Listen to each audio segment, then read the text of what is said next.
Emmanuel Macron a beau être président de la République, il est surtout l'un des hommes politiques les plus connectés au monde des grandes fortunes françaises. Et ce que vous allez découvrir aujourd'hui va bien au-delà des simples amitiés. On parle ici d'un réseau d'influence, d'échanges de faveurs et d'un jeu de pouvoir dissimulé derrière les dorures républicaines. Avant même d'entrer à l'Élysée, Macron gravit les échelons chez Rothschild, où il participe à un deal à plusieurs milliards d'euros. Il n'est alors qu'un jeune banquier, mais il apprend vite. Il comprend surtout qui détient le pouvoir réel dans ce pays. Les patrons du CAC 40, les grands groupes, les milliardaires. Et il va s'en approcher méthodiquement. Pendant sa campagne présidentielle en 2017, il multiplie les dîners privés avec les grands noms de la finance et du luxe. Bernard Arnault, Xavier Niel, François Pinault, tous répondent présent. Et quand on parle d'eux, on ne parle pas que d'argent. On parle d'influence médiatique, de réseaux économiques et d'accès direct aux décideurs. Mais ce qui intrigue, ce sont les contreparties. Sous le mandat Macron, les grandes fortunes n'ont jamais été aussi bien traitées. L'ISF, supprimé.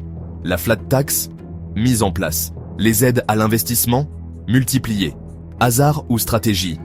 Officiellement, c'est pour relancer l'économie. Officieusement, ces décisions favorisent massivement ses proches. Et ce n'est pas tout. Bernard Arnault a vu son patrimoine exploser depuis l'élection de Macron. Pendant la crise sanitaire, LVMH obtient des facilités logistiques exceptionnelles, là où d'autres groupes peinent à survivre. En coulisses, certains membres du gouvernement sont en lien direct avec les directions de grands groupes, parfois même sans passer par les canaux officiels. Et le plus troublant, ce sont les dîners. Officiels ou non, ces repas ultra privés sont organisés dans des salons feutrés de Paris, parfois à l'Élysée, parfois dans des clubs fermés aux caméras. Pas de témoins, pas de procès-verbaux, pas de transparence. Et ce sont là que les grandes orientations se discutent.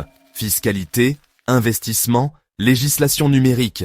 Macron ne se contente pas de fréquenter les milliardaires. Il gouverne avec eux. Son entourage immédiat compte d'anciens banquiers, des conseillers issus de cabinets privés, des communicants liés à des groupes industriels.